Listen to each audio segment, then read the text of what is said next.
매주 수요일 오전 10시 정각. 비가 오든 눈이 오든 골목 공사로 길이 막히든 상관없이 어김없이 나타나는 존재가 있었습니다. 회색빛 줄무늬 털에 한쪽 귀 끝이 살짝 접혀있는 작은 길고양이였습니다. 사진관 유리문 앞에 조용히 앉아 안을 들여다보는 눈빛이 어딘가 달랐습니다. 배가 고파서 온 게 아니었습니다. 먹을 것을 달라고 울지도 않았습니다. 그냥 거기 있었습니다. 마치 누군가를 기다리는 것처럼. 처음 그 고양이를 본 건 사진관 주인 민준 씨였습니다. 서울 외곽의 작은 골목, 20년 넘게 같은 자리를 지켜온 시간의 빛. 사진관 앞에 고양이가 나타난 건 벚꽃이 채 피기도 전인 이른 봄이었습니다. 민준 씨는 처음엔 별 생각 없이 따뜻한 물 한 그릇을 내다 놓았습니다. 고양이는 물을 홀짝이고 해가 기울 무렵 조용히 사라졌습니다. 그리고 다음 주 수요일 또 왔습니다. 그 다음 주 수요일에도, 그 다음에도 민준 씨는 달력에 동그라미를 쳐보기 시작했습니다. 화요일엔 없었습니다. 목요일에도 없었습니다. 오직 수요일 오전 10시 딱 그 시간이었습니다. 이상한 녀석이네. 민준 씨는 혼잣말을 했지만 솔직히 말하면 조금 기다려지기 시작했습니다. 사진관 골목은 요즘 시대에 어울리지 않는 곳이었습니다. 스마트폰 하나면 어디서든 셀카를 찍는 세상에 굳이 골목 안쪽으로 들어와 필름 냄새 나는 사진관을 찾는 사람이 많지는 않았습니다. 그래도 민준 씨는 문을 닫지 않았습니다. 아버지에게 물려받은 카메라가 있었고 오래된 단골들이 있었고 그리고 무엇보다 이 골목에는 이상하게도 사진 찍기 좋은 빛이 들었습니다. 오후 3시쯤이면 건물 사이로 비스듬히 들어오는 햇살이 골목 전체를 황금빛으로 물들였습니다. 민준 씨의 아버지는 그걸 기적의 빛이라 불렀고 민준 씨는 그 말을 비웃으면서도 사진관을 팔지 않았습니다. 고양이가 앉는 자리가 딱 그 빛이 드는 자리였습니다. 우연인지 아닌지 민준 씨는 알 수 없었습니다. 고양이가 5번째 수요일을 찾아왔을 때 사진관 안은 웨딩 촬영으로 한창 분주했습니다. 신랑은 뻣뻣하게 서 있었고 신부는 웃음을 참느라 입술을 깨물고 있었습니다. 조명이 3개, 반사판이 2개, 보조 작가가 1명 그 모든 게 완벽하게 세팅되어 있었습니다. 그때였습니다. 유리문이 열렸습니다. 민준 씨는 분명히 문을 잠갔다고 생각했는데 고양이가 발로 문을 밀었던 건지 아니면 누군가 모르고 열어두었던 건지 회색 줄무늬 고양이가 스튜디오 안으로 성큼 걸어 들어왔습니다. 그리고 신랑과 신부 사이 딱 정중앙에 자리를 잡고 앉았습니다. 야 잠깐. 민준 씨가 달려가려 했을 때 신부가 웃음을 터뜨렸습니다. 참았던 웃음이 한꺼번에 쏟아졌습니다. 신랑도 따라 웃었습니다. 어색하던 두 사람이 처음으로 진짜 얼굴을 보이는 순간이었습니다. 민준 씨는 그 찰나에 셔터를 눌렀습니다. 나중에 신부가 연락을 해왔습니다. 그 사진 한 장을 웨딩 앨범 표지로 쓰고 싶다고. 조명도 포즈도 완벽하지 않았지만 그게 진짜 우리 모습이라고. 민준 씨는 오래 들여다봤습니다. 사진 속 고양이의 눈이 렌즈를 똑바로 바라보고 있었습니다. 마치 찍어라고 말하는 것처럼. 그날 저녁 민준 씨는 오래된 사진들을 정리하다가 손을 멈췄습니다. 창고 깊숙한 곳, 먼지가 쌓인 상자 안에 낡은 사진 봉투가 하나 있었습니다. 봉투 안에는 현상된 필름 사진 몇 장이 들어있었는데 그중 하나에서 민준 씨의 심장이 멈춘 것 같았습니다. 사진 속에는 8살쯤 되어 보이는 여자아이가 있었습니다.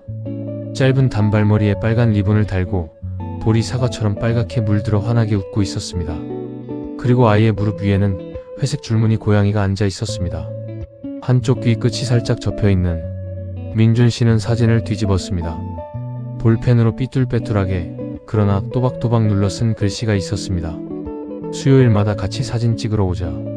약속? 민준 씨는 한동안 그 글씨를 바라봤습니다. 창밖으로 골목에 가로등이 하나씩 켜졌습니다. 봄 저녁 바람이 문틈으로 스며들었습니다. 그는 손이 미세하게 떨리는 걸 느꼈습니다. 이 사진은 언제 찍힌 걸까요? 누가 맡긴 걸까요? 그리고 이 아이는 지금 어디 있을까요? 민준 씨는 다음 날부터 수소문을 시작했습니다. 아버지가 남긴 오래된 고객 장부를 꺼냈습니다. 누렇게 바랜 종이 위에 빼곡한 이름들. 전화번호가 없는 것도 많았고 있어도 이미 바뀐 번호들이었습니다. 골목 가장 오래된 가게인 문구점 할머니를 찾아갔습니다. 이 골목에서 30년 넘게 장사를 한 분이었습니다. 할머니는 사진을 보더니 한참 말이 없었습니다. 아이구나. 할머니의 목소리가 낮아졌습니다. 아이의 이름은 서윤이었습니다. 이 골목 근처에 살았고 고양이를 무척 좋아했습니다. 매주 수요일이면 고양이를 안고 사진관을 찾아와 사진 한 장씩 찍어달라고 졸랐다고 합니다. 민준 씨 아버지가 이번 주도 왔네 하면서 웃으며 찍어줬다고. 그리고 어느 해 겨울 아이는 갑작스러운 사고로 세상을 떠났습니다. 8살이었습니다. 고양이가 그날 이후로 사라졌는데 어디 갔나 했더니 할머니는 말을 잊지 못하고 눈가를 손등으로 닦았습니다. 민준 씨는 사진관으로 돌아오는 길 내내 아무 말도 할 수 없었습니다. 고양이는 알고 있었던 겁니다. 서윤이가 떠난 것을. 하지만 약속은 지켜야 했던 겁니다. 수요일마다 같이 사진 찍으러 오자고 했으니까. 아이가 없어도 고양이는 혼자서라도 수요일마다 왔던 겁니다. 얼마나 많은 수요일이 지났을까요? 사진관 문을 열었을 때 고양이가 앞에 앉아 있었습니다. 수요일이 아닌 날이었는데도. 민준 씨는 쪼그려 앉아 고양이를 바라봤습니다. 고양이는 피하지 않았습니다. 황금빛 눈으로 민준 씨를 가만히 올려다봤습니다. 오래 기다렸구나. 민준 씨는 카메라를 들었습니다. 그리고 사진을 찍었습니다. 고양이는 꼼짝도 하지 않았습니다. 그 주 수요일, 민준 씨는 현상된 사진 2장을 나란히 들었습니다. 오래된 사진 속의 서윤이와 고양이, 그리고 새로 찍은 사진 속의 고양이. 그는 사진관 한쪽 벽에 2장을 나란히 붙였습니다. 며칠이 지났을 때 사진관 문을 두드리는 사람이 있었습니다. 30 초반쯤 되어 보이는 여자였습니다. 눈가가 부어 있었고 입술을 꽉 다물고 있었습니다. 뭔가를 애써 참고 있는 얼굴이었습니다. 저 혹시 이 골목 문구점 할머니한테 연락을 받으셨나요? 서윤이 언니인데요. 언니의 이름은 서아였습니다. 민준 씨는 말없이 그녀를 안으로 안내했습니다. 벽에 붙은 2장의 사진 앞에 서아가 섰을 때 그녀는 손으로 입을 막았습니다.